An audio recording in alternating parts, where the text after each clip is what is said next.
Good afternoon, Sue. How are you? Fine, thank you, John. How are you? Very good. Back in Texas, Okay. How is 100 degrees. how is everything in Texas? It's hot. Well, it's about 70 in Massachusetts. Oh, wouldn't that be nice? I'll bet. Yeah, we had some weather before we left Oklahoma that was in the mornings, it was in the 50s. It was beautiful, crisp and clear, low humidity, and warm up during the day, and just delightful. But Why didn't you stay? you know what? We always talk about why don't we stay, but you can appreciate this. Come this time of the year, not only do Marion and I both have a lot of outside commitments, but we got all our doctor appointments lined up. Right, right, of course. Okay, so I understand you have to be back because you have commitments. Yeah, and a lot of them are medical commitments. I got my hearing worked on this morning. I got, all of those kind of things. And I'm I sure, like I say, I'm sure you understand what I'm saying. absolutely, absolutely. I have one quick thing to do before everybody gets on. I'll be right back. Okay.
Okay.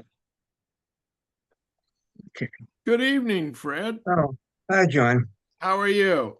Good, good. Let's see. Well, I guess I see Sue's chair. I don't see Yes, Sue. she said she had I to assume she's take here. care of something before we Okay. started, but it looks like you just got a skeleton group tonight. Well, that's okay. We'll proceed anyway. Okay, well, I'm game for that. As long as you Okay. are willing. Yeah, I yeah. actually was talking to Paul uh, Sunday, and I was suggesting that Paul get re-engaged in our hmm study. hmm Okay. Okay. We'll let Sue come back and we'll get started. Yeah. I think Chris and Rachel are probably going to be out for at least a few more weeks. Okay. Rachel, Rachel's taking some course where she has classes Tuesday night. And I think Oh, Chris's that's right. You job, mentioned his that. Yeah. working hours. Yeah. So hopefully we'll get them back in a few weeks. Okay. Well, Okay. send a Hi, Sue. message to him that we miss him. Hey, Fred. Hey, Fred, I Sue. have a quick question. Why don't we wear leather on the high holidays? It's a good question. If you look at I think it's in Leviticus, where you get the instruction for how to observe Yom Kippur. And what Right, the Torah actually says is, you shall afflict yourselves. It's a day of atonement, you shall afflict yourselves. right. But it doesn't tell us what to do. It just says afflict yourself. So the rabbis had to figure out what it means to afflict yourself. And they actually came up with five things: no eating or drinking, no sex, no bathing, no anointing the body with oil, which I guess was a big deal in those days, and no wearing of leather. Apparently, wearing leather, was a sign of luxury, I guess, same as anointing the body with oil. So, you talk about Yom Kippur really is a fast day, but that's really only one of the five things, that you're supposed to abstain from that day. Okay. So actually, where we are now, we're getting really toward the end of the cycle. With the holidays coming up, and we're finishing up the book of Deuteronomy. And the part of tonight really is Moses' last major speech to the Israelites. We're coming toward the end of his life, and this is really his last major speech that he gives. It's Deuteronomy chapter 29, and it starts with verse 9 in chapter 29. Verse what, Fred? Verse 9, That's what chapter I thought you said. 29. Okay. Why don't I read? Okay, And then the first section, yeah, is 9 through 14. okay. Therefore, keep the words of this covenant and do them, that you may prosper in all that you do.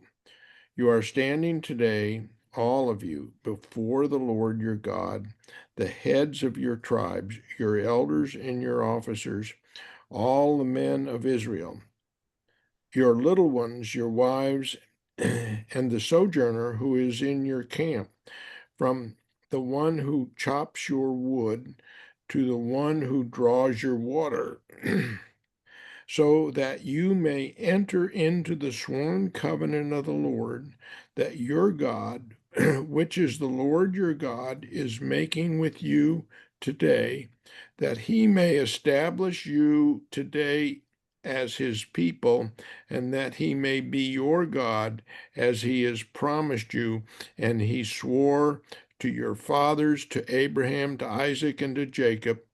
It is not that you are alone, that I am making this sworn covenant. One more verse. Oh, okay. Okay. But with whoever is standing with us today before the Lord our God, and with whomever with whoever is not here with us today. Yeah. So, this is kind of odd in a way because, they seem to be making a new covenant here. Way back in Exodus, they already made the covenant at Mount Sinai. Yes. So, so you really ask, what's the deal here with this new covenant? But then when you think about it, all the people who were at Mount Sinai, when the covenant was made there, are dead now. You remember that whole generation had to wander in the desert, for the 40 years until they died off. So the only people now who are still there who were at Sinai is Moses and Joshua and Caleb. They're the only ones. Everybody else there was either born, during the desert trip or was a young child at the time they were at Sinai. So actually, this is a new bunch of people in a sense, and Moses is really making a new covenant with them. So we talk about the covenant at Sinai, but there really were two covenants, and this is the second one, made with the next generation. The other interesting thing is that last verse, that last thing that he says. Um, I make this covenant not with you alone, but with those who are standing here with us today before Yeah. the Lord, and also with those who are not with us this day. Well, what does it mean? Who were the people not with him that day? Nobody was getting vacation time in the Sinai Desert. While this was going on. So, and the rabbinic interpretation of this is the people not with him this day are the ones not yet born. So Oh, okay. the All covenant of is us. not only, yeah, all of us. The covenant is not only binding on the people who were there with Moses then, it's combined, it's incumbent on all their descendants down to the present day. That Oh, the people not there that day include us. okay. And that would be on forever. Yeah. Yeah. And actually, you see it in the Passover Seder and the Haggadah that's read as part of the Passover Seder. There's this thing that says every Jew has to consider himself as if he were personally liberated from Egypt.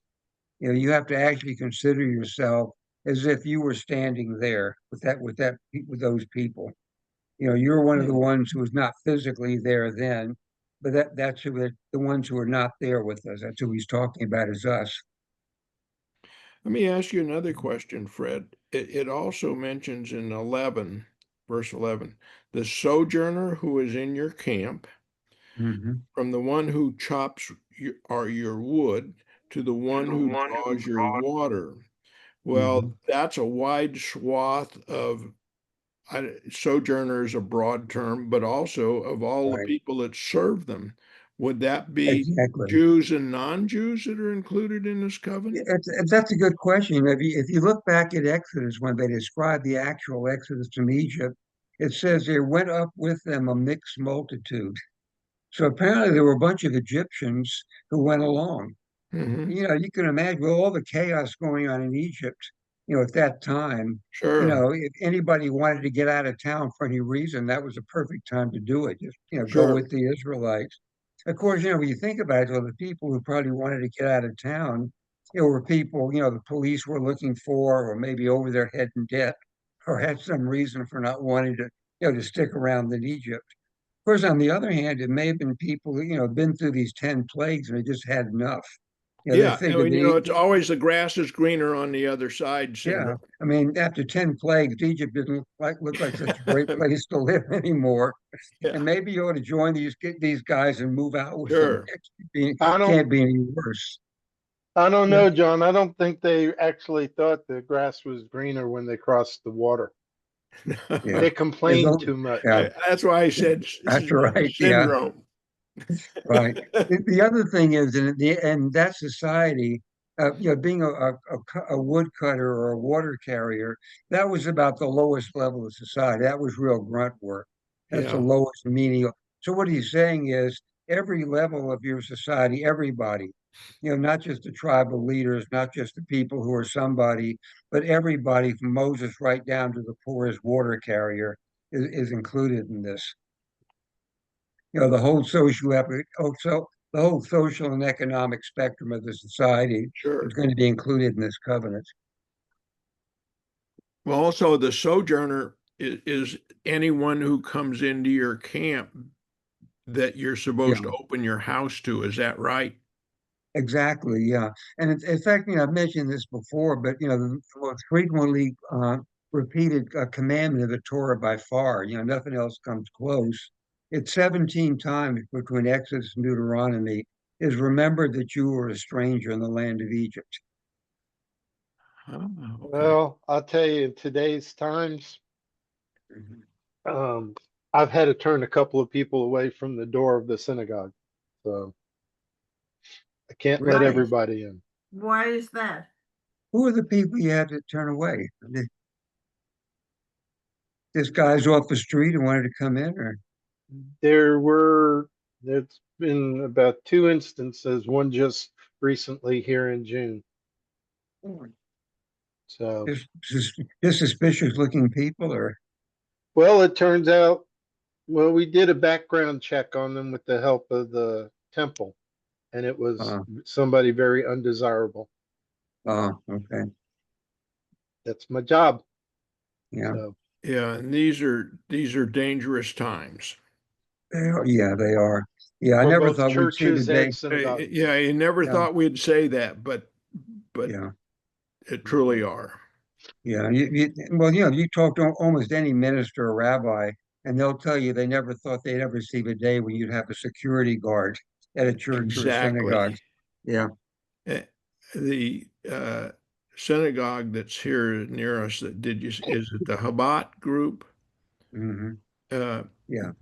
on Saturday mornings, I see the one of the people walking to the service with a side open carry on a sidearm with you know Wow. going to the temple. I mean, or going to the synagogue. Mm-hmm. I'll guard on the out. I'll paid guard. I mean, he's fully carrying. Yeah, yeah, He's open carry. Mm-hmm. We had one guard, not to strafe straight to that he retired for a while, but he never not wore a bulletproof vest. yeah, He always looked like he came straight out of Iraq. yeah. Even when he didn't, even when we were just at level one. Well, we had at our Episcopal church FBI people in, and they were all Mm. very, very clear about what we needed to be doing, and along the same lines you're talking about, Harold.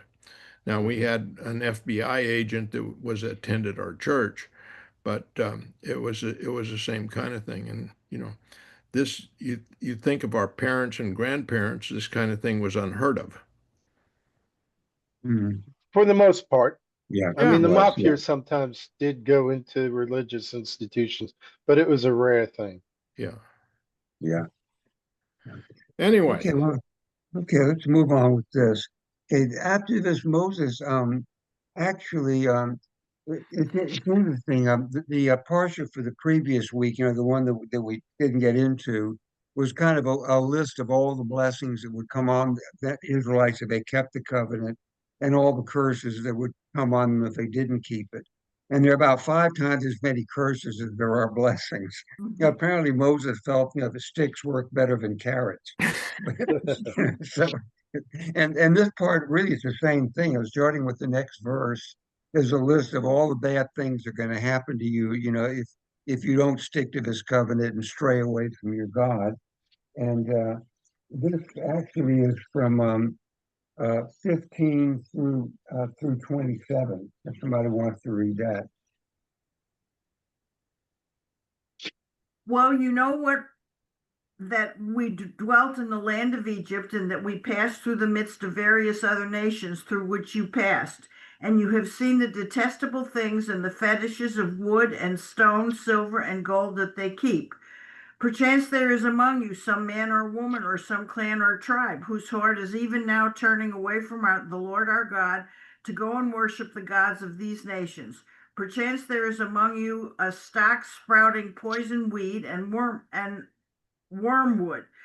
When such a one hears the words of these sanctions, he may fancy himself immune, thinking, I shall be safe, though I follow my own wilful heart to the utter ruin of moist and dry alike.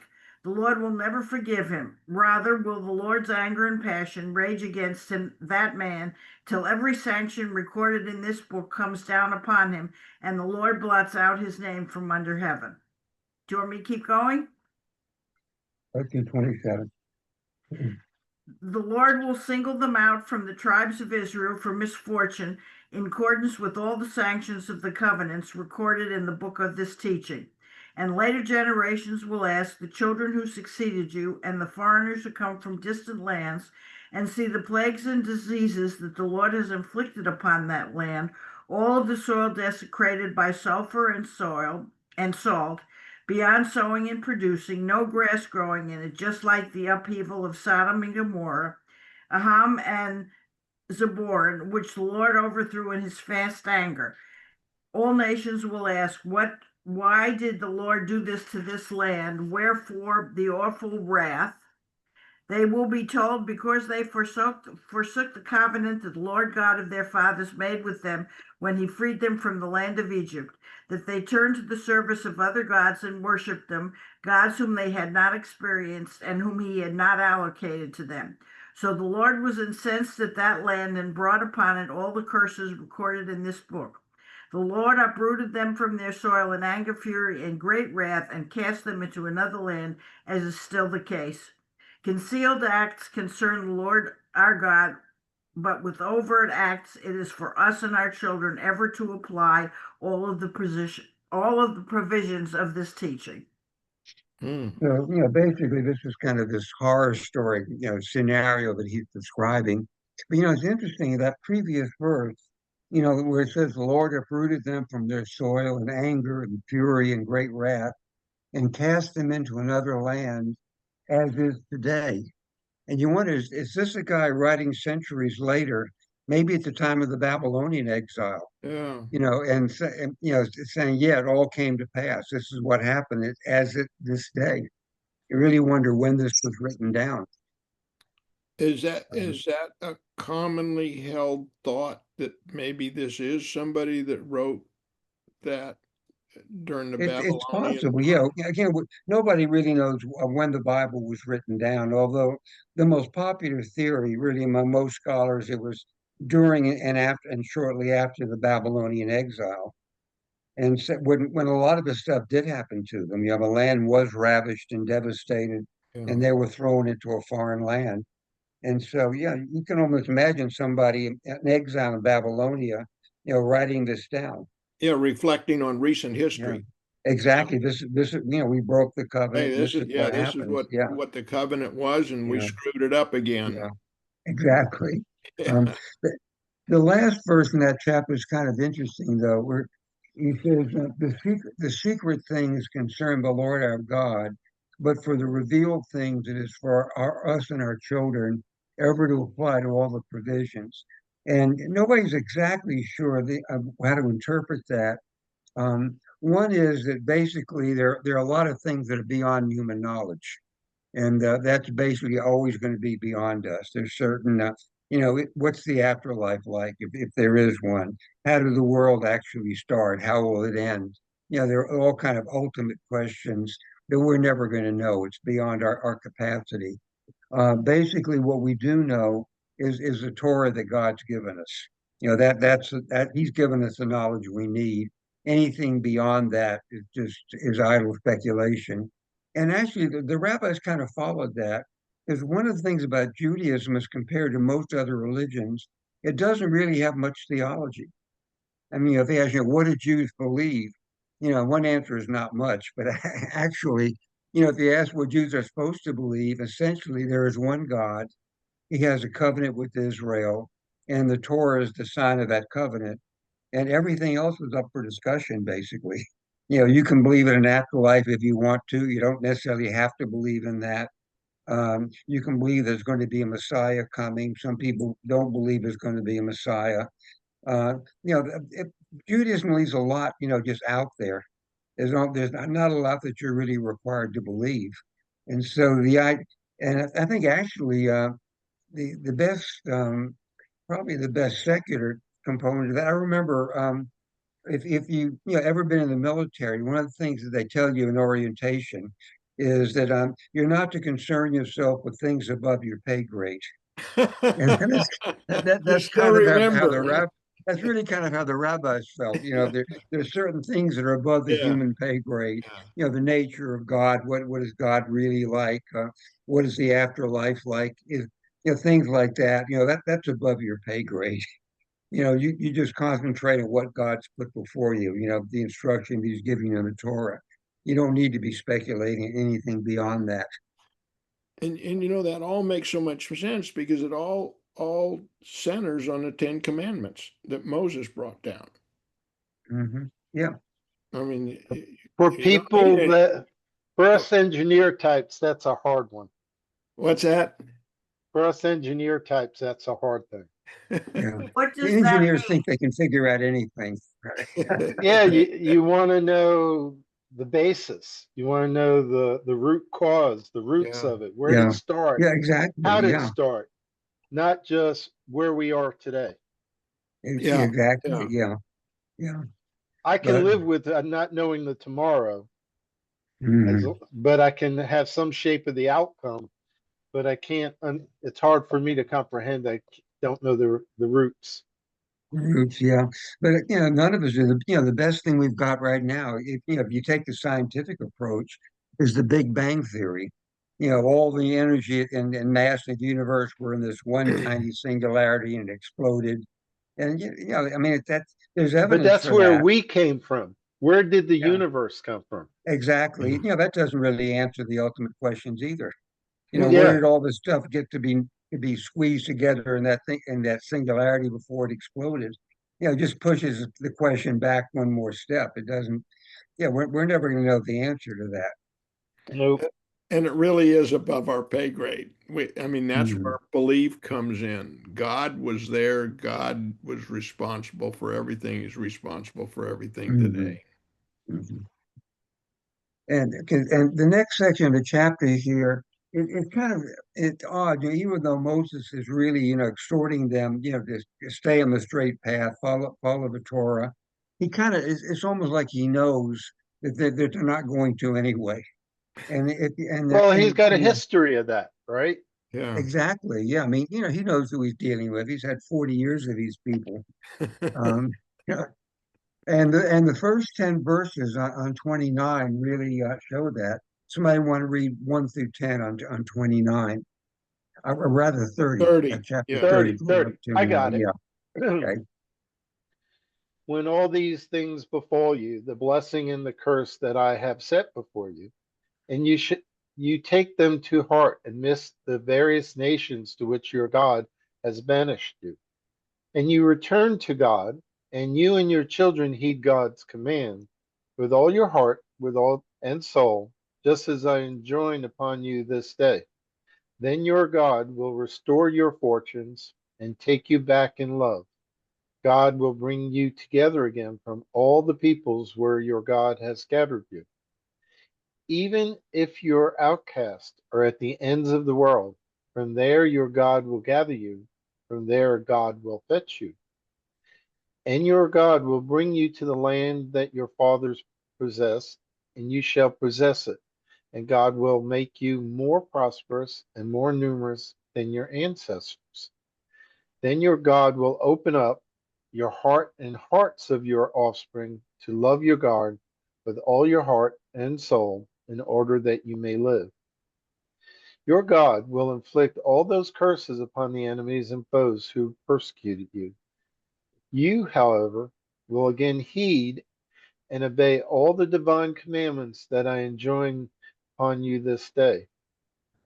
And your God will grant you abounding prosperity in all your undertakings, in your issue from the womb, the offspring of your cattle, and your produce from the soil.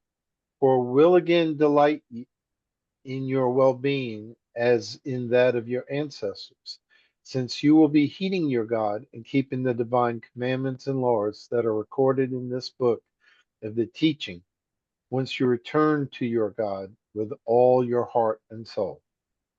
So Moses is already really looking ahead and saying, yeah, I know you're going to screw up and you are going to lose the land, but it's not the end of the story. You can repent. God will bring you back. And I can imagine somebody in Babylon, in exile, who's been taken there, writing this. Could very well have been written then. Yeah. It gives And people hope that if they yeah, stray, they're coming, yeah. that they're And of welcome course, back. yeah, of course, in our case, it took something like 18 centuries till we were gathered together, back to the land. You know, we lost it. We lost it in the second century of this era, and we Yeah. got it back again in the 20th century. Yeah. So it took a while, but we did come back. Well, we lost control, but we never really totally were abandoned of it, right? Yeah, I mean, no, we've always considered that our homeland. I mean, and there But always no, have I been meant some Jews living there. from living there, we never totally abandoned the land. Um, Even the formation of Israel, we were in not possession, not the word. We were living on the land. Yeah, I mean, there's never been a period when there weren't Jews living but in Israel. But after the revolt against Rome collapsed for the last time in the second century, for the first time there were more Jews living outside Israel than there were in it, and that's when the real diaspora began. But there's never been a time when there were no Jews living in Israel, even when we were down just a few thousand people, at certain points. You know. And then the next part of the parsha was an interesting little place here, um, just from verses 11 through 14. I'll read that one since we're not many of us tonight. Surely this instruction which I give you this day is not too hard for you, nor is it beyond reach. It is not in the heavens that you should say, who among us can go up to the heavens and get it for us and impart it to us that we may observe it? Neither is it beyond the sea that you should say, who among us can cross to the other side of the sea and get it for us and impart it to us that we may observe it? No, it is very close to you, in your mouth and in your heart to observe it. Well, the rabbis made that actually a very important teaching. He took that. I think I may have told this story before, but one of the most famous stories in the Talmud, it's about a debate one day. They were having a debate about whether a certain vessel used for cooking was ritually pure or not. In other words, whether it was kosher or not.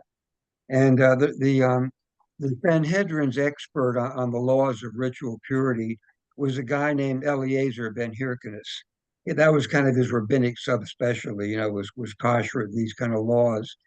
And for some reason that day, his opinion wasn't prevailing. He was arguing, and usually everybody went along with him. For some reason today, it wasn't working. The majority was against him, and they were arguing back and forth. And finally, after a couple of hours of this, he really getting kind of frustrated, and he pointed out the window where a palm tree was growing outside the house that they were meeting in, and he said, if I'm right in this, I call on that tree to witness for me.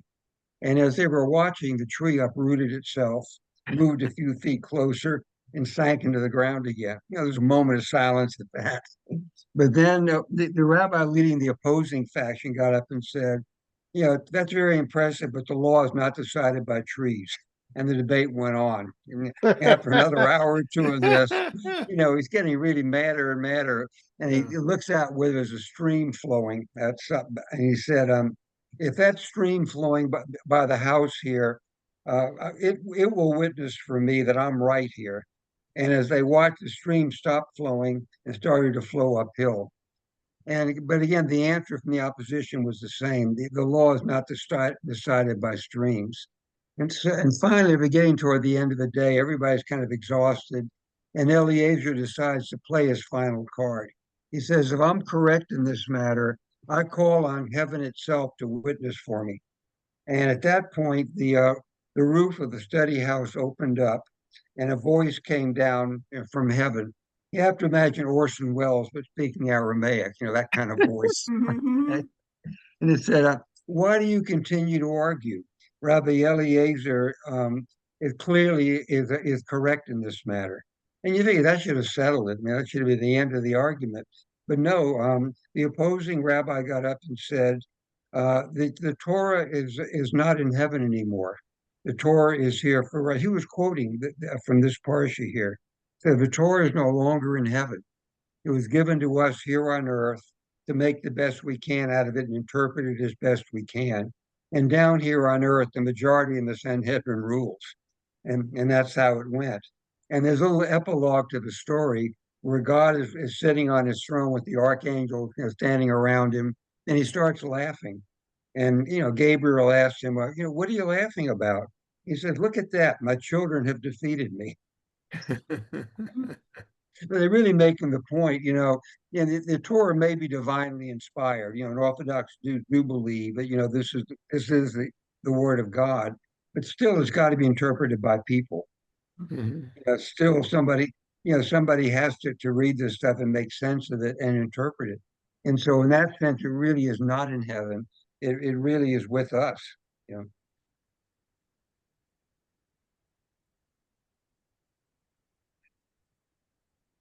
And let's see, then he goes on again, from 15 to 20, really summing up. Somebody want to read 15 through 20? Sure. See, I have set before you today life and good death and evil. If you obey the commandments of the Lord your God that I command you today, by loving your Lord your God, by walking in his ways, and by keeping his commandments and his statutes and his rules, then you shall live and multiply, and your Lord God shall bless you in the land that you are entering to take possession of it. But if your heart turns away and you will not hear, but are drawn away to worship other gods and serve them, I declare to you today that you shall very surely perish. You shall not live long in the land that you are going over the Jordan to enter and possess. I call heaven and earth to witness against you today that I have set before you life and death, blessing and curse. Therefore, choose life that you and your offspring may live, loving the Lord your God, obeying his voice, and holding fast to him, for he is your life and the length of your days, that you may dwell in and the land that the Lord swore to your fathers to make swear to your fathers, to Abraham, to Isaac, and to Jacob, and to give them. And this is basically Moses is summing up. This is this really final statement to the Israelite people. It's the end of the parsha, and the next parsha actually starts talking about the death of Moses. So this is really his, in a sense, his last will and testament, to the Israelite people. John, you okay? Yeah. Oh, here he is.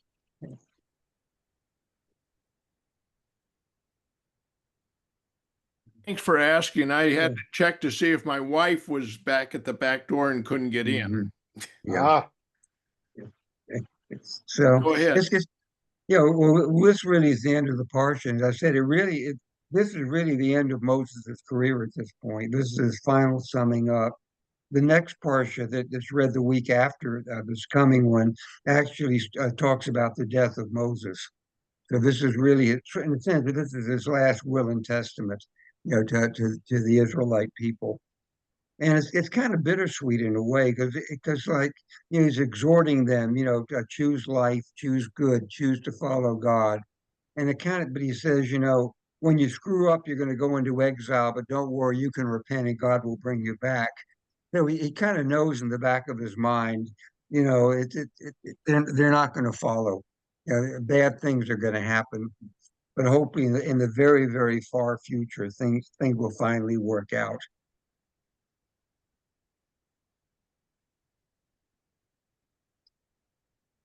Because one of the questions that comes up with this is, it seems like, just an endless cycle. The Israelites sin, God punishes them, they repent, he forgives them, then they sin again, over and over and over again.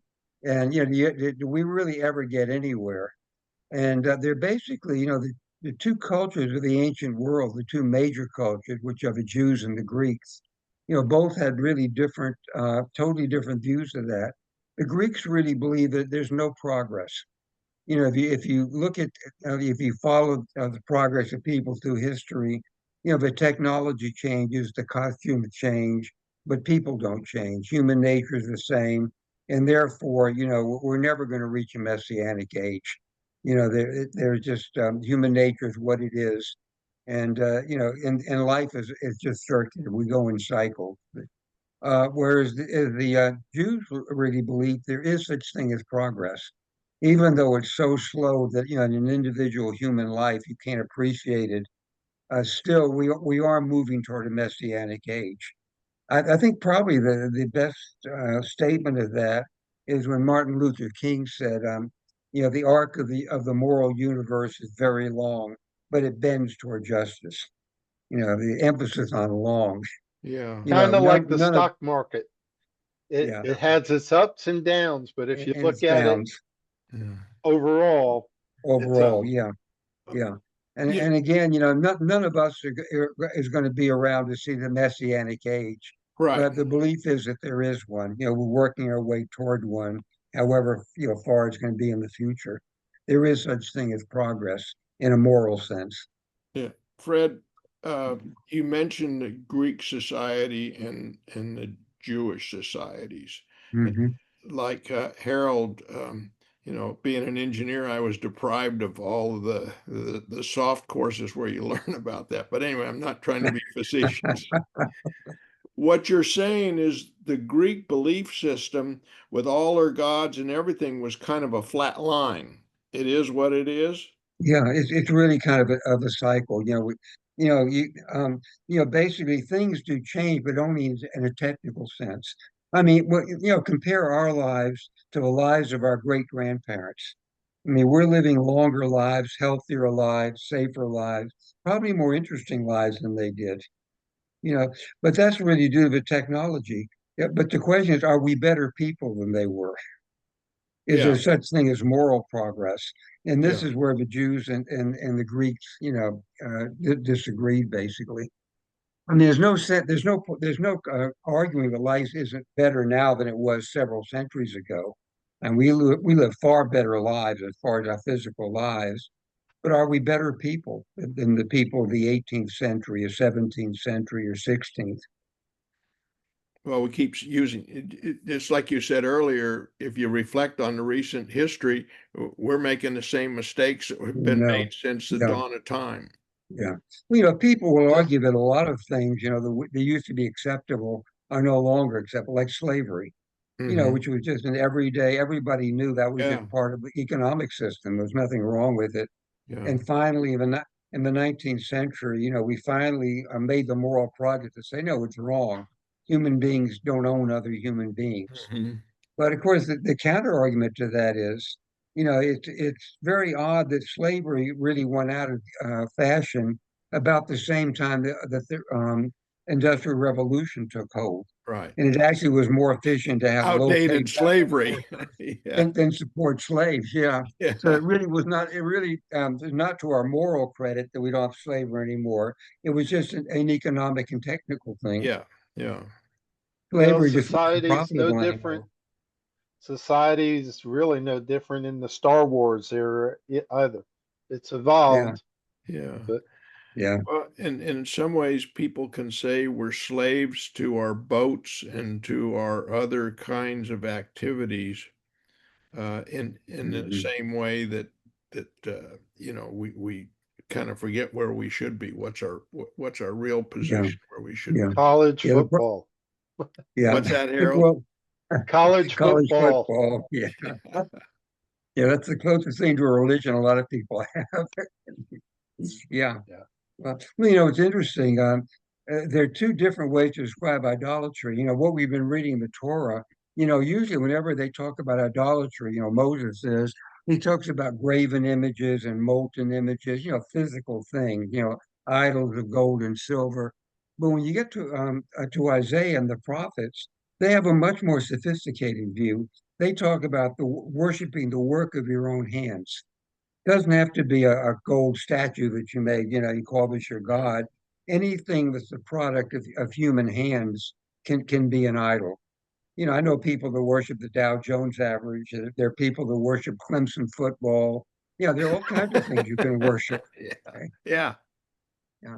And that really, in a sense, is why the rabbis made the rules for the Sabbath they did. Because if you look at what's prohibited on the Sabbath, it really is not work. I mean, a lot of the things that you can't do on the Sabbath or in the rabbinic law really have nothing to do with work as we usually define it. You're not allowed to use your cell phone. You can't drive your car. You can't turn on your computer or your TV or radio. You're not allowed to carry money. You're not allowed to write on the Sabbath. I mean, none of these things anybody would define as actual work. But what they are is the work of man's hands. They're all products of human ingenuity, and that's what you have to turn off on the Sabbath. You have to remind yourself that God created the world, we didn't, and all signs of human creativity get pushed aside, during that day. Yeah, that's well said. It's trying to take that data, put everything into perspective. Mhm. Yeah. Okay. Well, that was a short portion. That's really all. That's really Oh, all we're going to okay. read for this coming week. That's really the end of Very it. cool. And Are we meeting next Tuesday night, or will some of you be at worshiping? synagogue. okay. I don't know that we. Yeah, there is a brief service on Tuesday night. It's the first day of Rosh Hashanah. So I think there's a Monday night service and No, first Monday day of night Rosh is the first night, but Tuesday night is first night. the second night. Yeah, I think Beth Israel does have a brief service. I don't plan to go to it, but they do. Now I'm fine with the class next week if you guys want to do it. Well, Harold doesn't want to. Well, no, Harold. No, I'm thinking whether or not I'm going to wind up being at synagogue. That Yeah, there will be a service. There is an evening service on the first day, I think. the that's what I was about to look up. The I don't know if I have um where did I put that? It's over here. It's over here. Trying to think of what I set up for uh security Mhm. people. Where is the attachment? Ah, here it is. Okay. So that would be, oh yeah, we have on the 22nd, we have Ma'ariv, is that Mara's how you service, yeah, from 6 to 8 is what I right. have. So yeah, I guess my little butt's gonna be there. Um, Okay. or at Well, why least don't be we? outside at the door. So Okay. yeah.